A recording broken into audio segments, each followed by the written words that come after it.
We're very privileged today to have with us our keynote speaker, Carolyn Wilkins, who's a senior research scholar at Princeton University at the Griswold Center for Economic Policy. Carolyn is a former deputy governor of the Bank of Canada, so she does have a lot of supervisory and regulatory experience and monetary policy experience as well. She's also a member currently of the Financial Policy Committee at the Bank of England, which deals with financial stability. So she's pretty familiar with those things too. And last but not least, she's also with Bill Dudley, former president of the Federal Reserve Bank of New York, in the Bretton Woods Committee initiative, which is called the Digital Finance Project Team, which is developing knowledge and briefs about this topic. And some of them touch very closely on the things that David just mentioned. And I think you're going to hear today, it shouldn't be surprising to you that there may be different perspectives that we're going to hear at this conference today. And my suspicion is that as we go through the conference, not just from Carolyn, but I think in general, you're going to hear different perspectives on the things that that David just said. And so I certainly will offer mine, but before we do that, I'd like to welcome Carolyn Wilkins. Thank you very much for joining us today.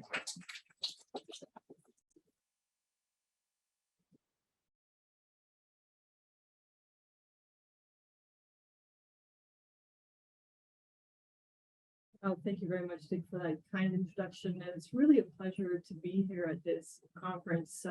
The topics are fascinating, whether it's the governance aspects or new regulations, accounting.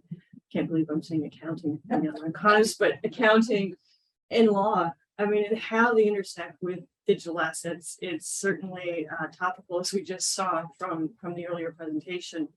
I'm going to focus on the governance frameworks part of it, because I think it's kind of at the heart of business success.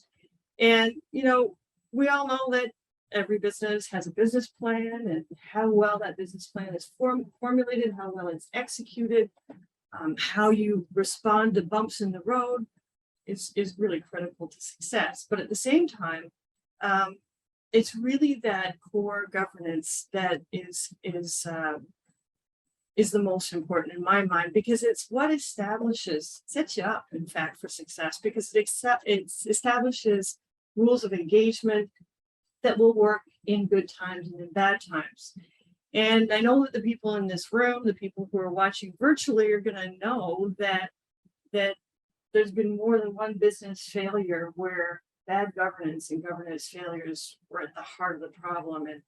And the collapse of the FTX company last November is, as we just heard, a very breathtaking, if I might say, case in point. I totally agree that many of the FTX governance failures had little to do with crypto, and in fact echoed very flagrantly illegal activities at firms in the past, like Enron, MF Global. But I would also argue that crypto itself is suffering from governance issues of its own that are really courting trouble if they're not resolved. And this is just going to work to erode trust even further, and it could lead to generalized financial stress if crypto were to get more prominent. I think, and this is a personal opinion, that it would be a pity for this to happen, because some aspects of blockchain, some aspects of the crypto world have some promise. So I'd like to set the table for discussion today by untangling some of that FTX's rather traditional governance issues. It's hard to resist, even though we heard a bit of it already. Then I'm going to discuss some issues in governance in the crypto ecosystem itself. It's a constructive way forward. So I'll propose four ways to strengthen governance and the underpinnings of trust. I'd like to say right up front that these remarks are based on a forthcoming policy brief that I've done with Nick Berner here and Bill Cohen in the context of the Bretton Woods work. And I'd lose my license as a central banker if I didn't say that these remarks reflect my own views and not the views of the Bank of England. So let's start with FTX. It's going to take time, really, to figure out precisely what happened, and the civil and the criminal charges against its founder, SBF, as he's called, and other executives really attest to just the sheer complexity of the situation. But we can see up front that there were numerous deficiencies in governance. And John Ray, who's as you know, was the newly appointed CEO of FTX, he didn't really pull any punches when he said, and I'm going to read it because it's a quote, "I've never seen in my career such a complete failure of corporate controls and such a complete absence of trustworthy financial information." And you let that sink in because it's coming from a guy who has decades of experience with failed companies, and one of those companies included Enron. So those on the first panel today are surely going to delve into this. We've already heard a bit, but just want to make a few observations. The first one's about complexity. And there's a conglomerate, combined more than one product within the firm. Some of those products were inherently fragile. And you just take the example of the fact that they use their own unbacked crypto asset, FTT, as collateral in loans on its own platform. Well, that's a surefire way to wrong way risk and a conflict of interest. And indeed, executives at that private equity fund, also founded by SBF, Alameda Research, have been charged by the SEC of having schemed to manipulate the price of FTT. So there's other things that appear allegedly to have happened, like Alameda received concealed loans from FTX using customer funds, of all things, that were supposed to be held in custody. And the story just goes on. The fact that this could go on undetected for long enough to have a lot of losses, at a minimum, in my mind, raises really big questions about audits and controls.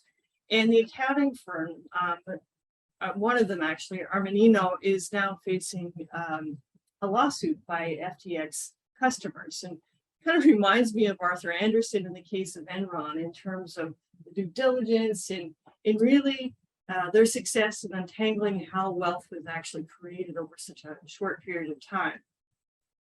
And the governance questions here don't just relate to FTX itself, but actually to the institutional investors about their own due diligence and how did that happen?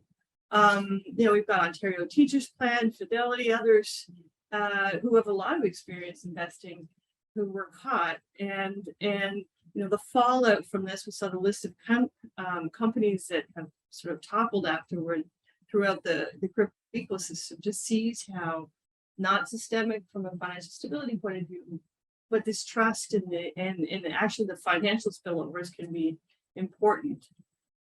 So I think that the FTX is really a case of déjà vu in the non-crypto space, but there are many challenging governance issues in the crypto ecosystem, some at the protocol level, and I want to turn to those now.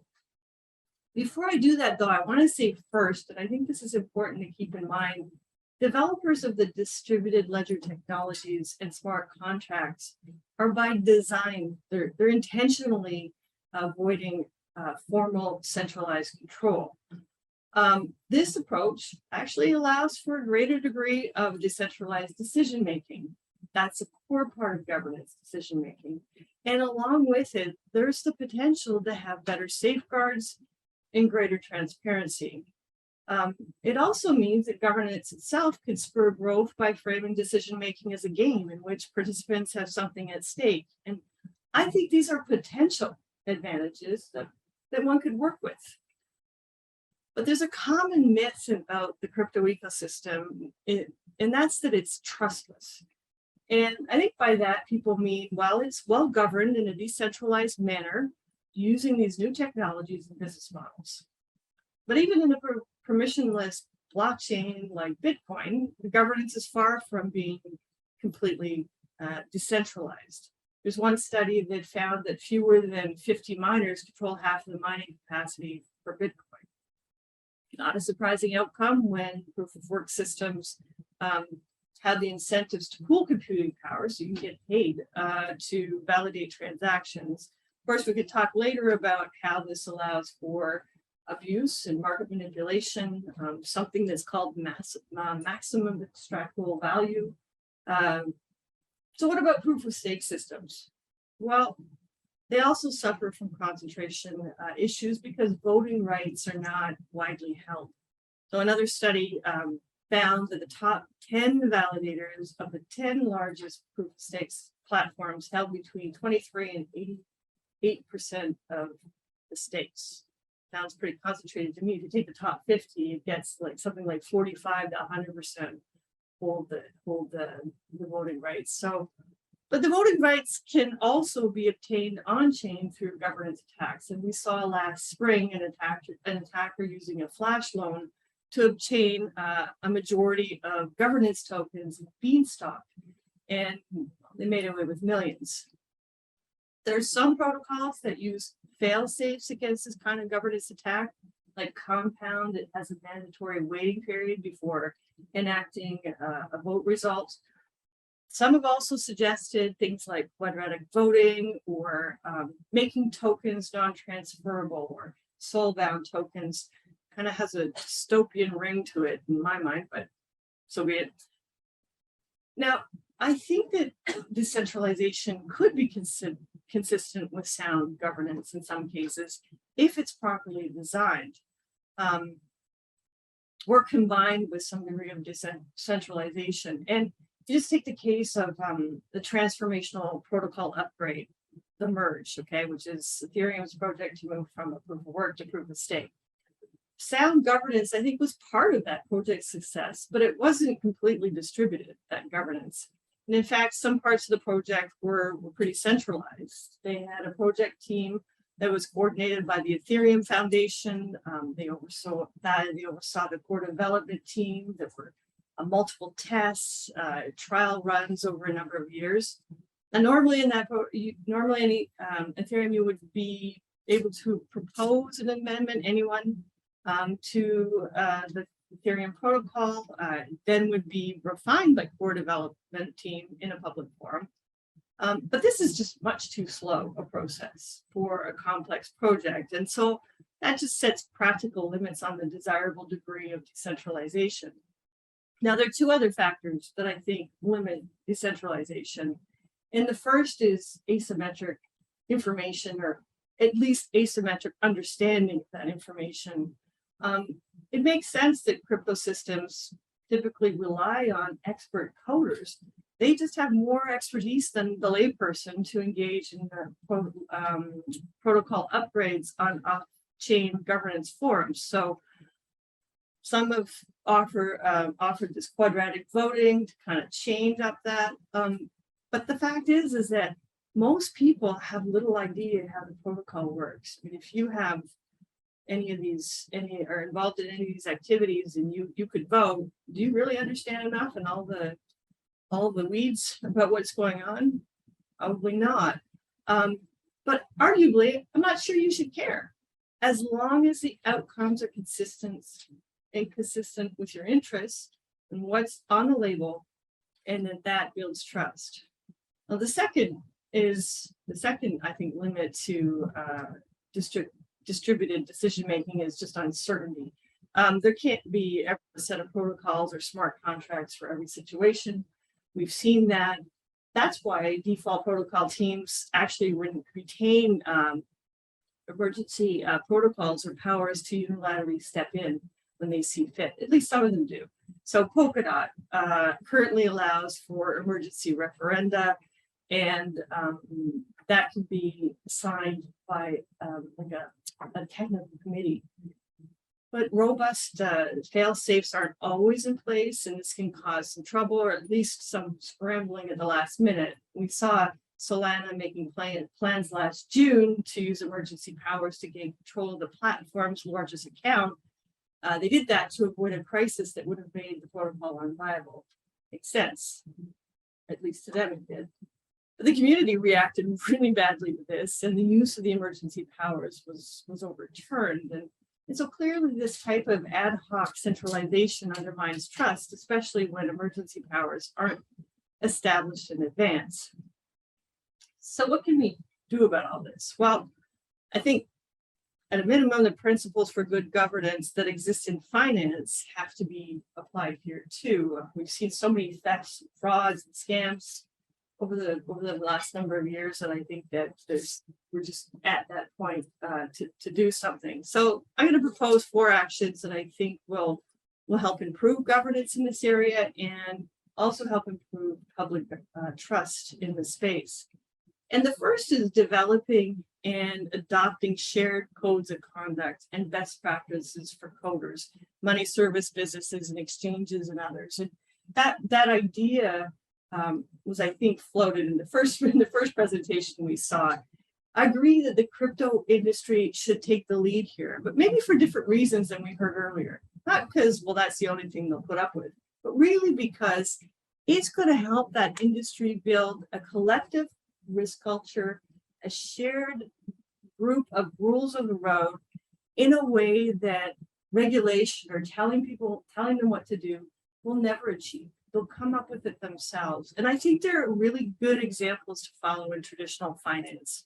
We had, for those who are old enough, the Treasury Market Practices Group was launched in 2007 to address what Treasury officials were calling questionable trading practices in the market for U.S. Treasury securities. There's also the FX Global Code. It was established in partnership with central banks and then market participants from 20 jurisdictions around the globe. And that also was in response to manipulation in the foreign exchange market. So that's one thing. The second thing is action to implement high expectations for transparency. I mean, the mantra is that financial laws and regulations require disclosure of information to all parties to help assure fair and effective markets. Is necessary. I think it's insufficient because consumers and investors need more than that to trust firms and markets. You can call me old-fashioned, but honesty and fair dealing need to be behavioral norms. And no one could credibly argue that transparency on-chain transactions builds trust by providing nobody could argue that it doesn't, build trust by providing a fully auditable and valid ledger of transactions. Of course it does. But I think it only goes so far because investors don't have the technical capacity to process the information. We're kind of back to that informational asymmetry or understanding asymmetry. And that can open the door to abuse and it can undermine trust. And I think the likely remedy lies in similar governance that supports transparency in traditional finance. And I think it's possible in the crypto space. It's standardized and comparable reporting, appropriate protocols for sharing information, sharing how sources and uses of funds are evolving, sharing where there are conflicts of interests and related parties. That would have been helpful in FTX. So I think these expectations should include regular audits of the code, disclosures about how rights to change the code are determined. I'm really hoping that the second panel today is going to touch on some aspects of this, including how accounting issues are evolving related to the valuation of digital assets. The third action is constructive exchange between the crypto industry and regulators. I think it's fair to say that regulation is often several steps behind financial innovation. That might be an understatement, but it's not by design. There's a deliberate effort to try to make sure that the rules are proportionate to the risk, to not unduly get in the way of innovation. And this is a high bar. And achieving this in a timely way in crypto is even more difficult because it's moving so fast. And it's also difficult because the necessary expertise, the necessary data are in short supply among authorities. So what do we do here? Well, I think, again, we can borrow from traditional finance. There are many authorities who've established advisory committees that have been helpful. These involve practitioners who inform judgments on industry development and risks and advise on what to do about them. But it only works if both sides really listen to each other. And I think there's some progress to be made on that front. But authorities that are using innovation hubs and sandboxes and are engaging directly with innovators, I think, are going to move forward because that's how they're developing relationships. The fourth and final action is global coordination. That sounds like a no-brainer because this industry is global, right? Well, I know from my past work on the Financial Stability Board or Basel Committee that the best of times achieving global coordination on financial regulation is long and it's difficult, but it's super important. So people are putting their heads to it. I think that the fact that regulation, the way it's set up right now, both globally and domestically, that in the way that it's entity-based, complicates the task further in crypto because the crypto ecosystem is made up of a wide range of business models, different services. Many don't have a legal entity. And so they don't fit neatly into the boxes that are established in the current regime. But there's been progress in some areas. And I'm going to note one because I think it's pretty important for the system. And it's the new international guidance that clarifies that a systemically important stablecoin arrangement would be expected to observe the PFMIs, which are the principles for non-market financial infrastructure. It was developed by two international standard setting bodies. And one expectation that's quite interesting related to governance is that these arrangements will be owned and operated by legal entities that are ultimately controlled by natural persons, so like real human beings. And the FSB has also come up with some recommendations on governance. I think one thing that we tend to forget, but Dick actually reminded me of, is that global cooperation is also needed to identify parties to financial transactions in a manner that's secure and private. And this is pretty important in crypto because we want to preserve the pseudonymous nature of crypto while permitting appropriate identification of legal entities. Got the Global Legal Entity Foundation, who's circulating verifiable legal entity identifier, and would accomplish, I think, both these goals. So I'm going to conclude really fast. Just want to emphasize there are currently serious governance flaws in the crypto ecosystem that I think these 4 actions could help to address in the crypto industry. And I'm not suggesting that decentralization or that it's inherently bad, but that crypto governance should meet the principle of same risk, same outcome. I think these views put me clearly in the proactive camp. I think benign neglect presents too many risks to the industry itself, to its customers, to its investors, and maybe even to financial stability down the road. It also risks derailing societal benefits that we hope to see from these new technologies and the related decentralization. I think that would be a pity. So governance alone isn't necessary. It's important, but it's not necessary. I mean, it's not sufficient. There's more needed on the domestic and international fronts to clarify what laws and regulations are still missing, who's in charge of enforcing them. If something bad happens to me and I'm harmed, to whom do I seek recourse? That's going to require interaction with the crypto industry that's productive. And I hope that some governments are listening to this. It's also going to require funds and the ability to enhance the supervisory and enforcement expertise there among the regulators and the official sector. So with that, I'm happy to, I guess, turn it back to you.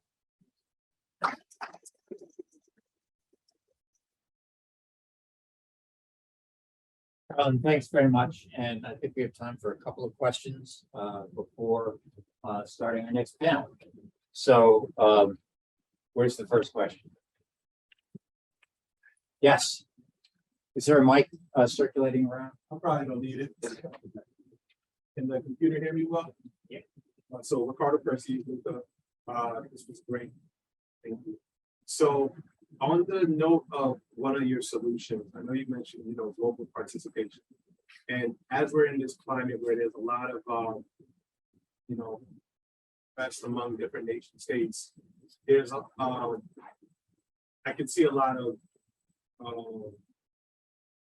interruption upon cooperation with different states. And given that crypto was kind of formed on the basis of borderless commerce, you know, and avoiding centralization amongst one particular state regulation, how can global participation or global collaboration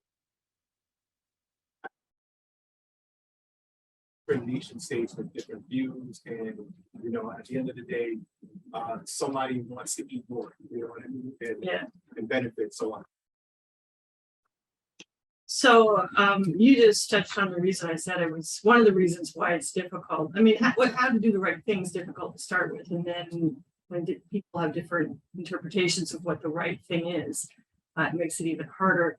I think that's not a new problem. We saw that. I was helping do Basel III in the post GFC world, and it was tricky. I think it's even trickier here because there's technology that enables that activity to continue in a way that's kind of outside of the direct control, at least right now, of national authorities. I think that for many of the countries, say the G20, there is the incentives are aligned to want to come to some kind of agreement because on rules, because if you want to get the benefits and you want to manage the risks, you're going to have to do it together. On the industry side, it's interesting. The thing I'm most sure about is that the incentives for the part of the industry that wants to make inroads into the traditional part of the economy to actually help people get their mortgages or get their small business loans or other things that a financial system typically does to create allocational efficiency and serve the communities. I mean, their incentives are to come up with their own set of self-regulation and raise the bar for their community so that they can build trust and they can get acceptance with the regulators and do their business. But the other part of the industry that just wants to be left alone, I think it's a little bit trickier. And the worry, it's like shadow banking or the non-bank financial intermediation. It can migrate other jurisdictions and it's hard to get our arms around. So a lot of work ahead, but I think there's some pretty sensible and I think places where you can make progress. Maybe we won't get to the final perfect solution, but I think we can be better than we are today. Other questions? Well, I don't know if there are questions online in the chat. Okay. No other questions? Sounds like you answered them all, Carolyn. All right. Please join me in thanking Carolyn for joining us.